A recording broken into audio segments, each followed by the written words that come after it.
بعد غياب طويل عن مواقع التواصل الاجتماعي ووسط موجة كبيرة من الإشاعات والتأويلات حول سبب اختفائها، خاصة من بعد خصومها على السوشيال ميديا، عادت المؤثرة الجزائرية نوميديا للزول للظهور من جديد، ولكن هذه المرة من أضخم حدث فني عالمي، وهو مهرجان كان الدولي السينمائي بفرنسا.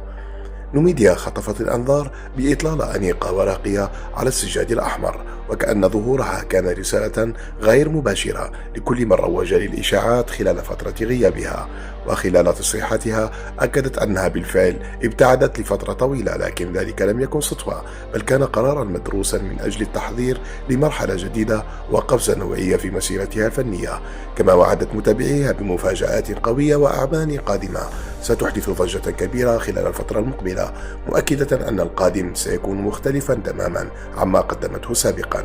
عودة نوميديا بهذه الطريقة جعلت الكثيرين يعتبرونها أقوى رد على كل الإشاعات التي لاحقتها في الأسابيع الماضية.